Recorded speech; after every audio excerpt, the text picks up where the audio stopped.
Este es Jesús. Él es el Hijo de Dios y vive en el cielo. En el cielo tiene muchas riquezas. Pero él no consideró todas esas riquezas como algo importante a que aferrarse, sino que más bien vino acá a la tierra, por amor a la humanidad, a servir a incluso el más pequeño de todos.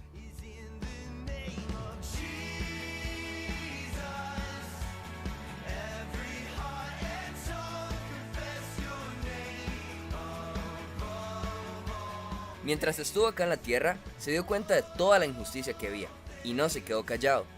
Denunció a los religiosos hipócritas, a los que hacían el mal, y a los ricos que oprimían a los pobres.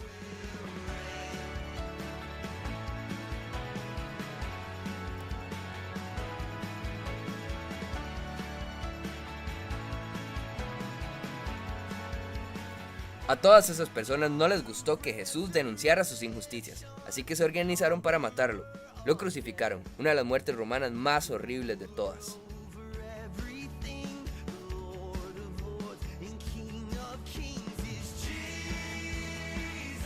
Pero todo bien, porque al tercer día resucitó y ahorita volvió a ser rey. De Jesús nos quedaron sus palabras y su ejemplo. La Biblia está llena de mensajes de igualdad, justicia, equidad, amor por los pobres y desprecio a la opresión y a la codicia. Sin embargo, muchos han utilizado su nombre más bien para oprimir, conquistar y hacerse ricos. Un ejemplo de esto fue la conquista de los españoles en América.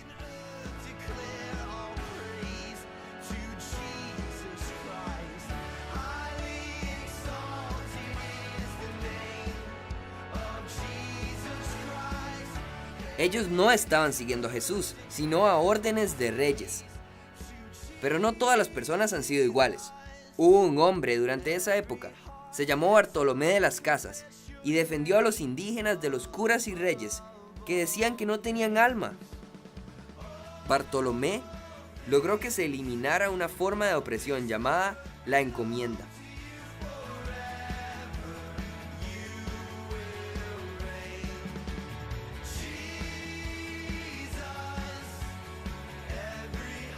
Muchos desde entonces han decidido hacer una relectura de la Biblia desde la óptica de los oprimidos. Esto se llama la teología de la liberación. Han descubierto que el Evangelio de Jesús es más bien un mensaje de libertad que busca construir una humanidad nueva y una sociedad nueva. La teología dice que no es posible seguir a Cristo y a la vez aceptar un marco de opresión. No defiende ni la dominación ni los intereses de la iglesia, sino las mismas fuentes de la fe, o sea, lo que dice la Biblia. La teología de la liberación muestra a Dios como aquel que interviene e intervendrá en la historia a favor de los oprimidos.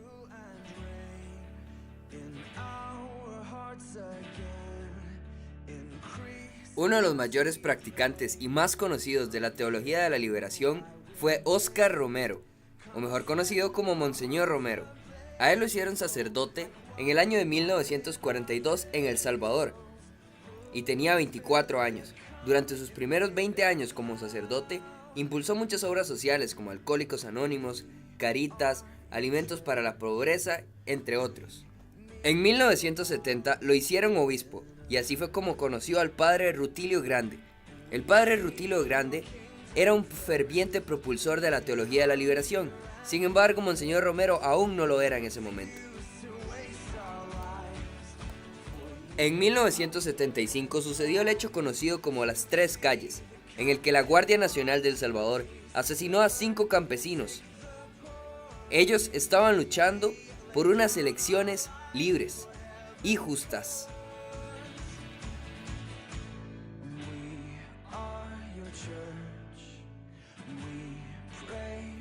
Durante esta época en El Salvador había mucha injusticia y pobreza. Los pobres llegaban a la ciudad y no tenían dónde dormir o un lugar donde acostarse. Así que Monseñor Romero les abría la puerta de la iglesia para que tuvieran un lugar donde pasar la noche.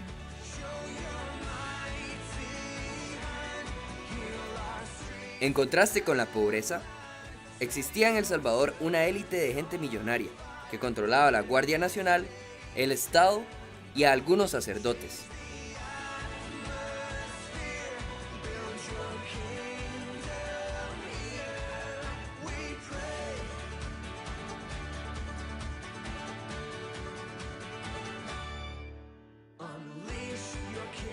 En medio de toda la injusticia, Salvador Romero fue nombrado arzobispo. Fue nombrado arzobispo porque la élite lo consideraba tan solo una rata de biblioteca que no causaría problemas. Y lo era, él pasaba leyendo todo el tiempo. Sin embargo, se llevarían una sorpresa más adelante.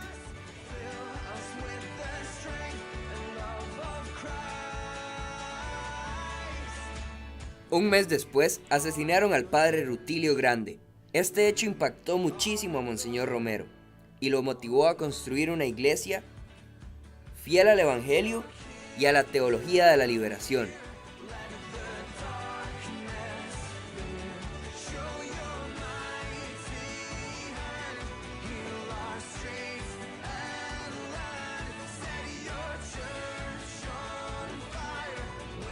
Monseñor se puso al servicio de la justicia, se volvió mediador de los conflictos laborales, creó una oficina de derechos humanos, abrió las puertas de la iglesia para dar refugio a los campesinos que huían de las persecuciones y se convirtió en la voz del pueblo. El ejército mandó a cerrar todas las iglesias porque, según ellos, incitaban a la gente y convocaban a reuniones políticas comunistas. Sin embargo, Monseñor le hizo frente al ejército, con todo el pueblo detrás suyo. El pueblo y Monseñor Romero lograron que los dejaran pasar a la iglesia y hacer la misa.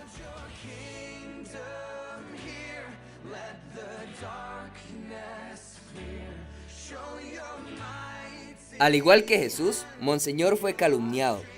Le acusaron de revolucionario marxista, de incitar a la violencia, de ser el causante de todos los males del Salvador. Pero nunca jamás de los labios de Monseñor salió una palabra de rencor ni violencia. Su mensaje fue claro, no se cansó de llamar a la conversión y al diálogo para solucionar los problemas del país. De las calumnias pasaron a las amenazas de muerte. Monseñor sabía muy bien el peligro que corría su vida. A pesar de ello dijo que nunca abandonaría al pueblo, y lo cumplió. Fue asesinado el 24 de marzo de 1980 mientras celebraba misa en la capilla. Su muerte causó mucho dolor en el pueblo y un gran impacto en el mundo. Su vida terminó igual que la vida de Jesús y sus discípulos. Pero bueno, de eso se trata el cristianismo, de seguir a Cristo.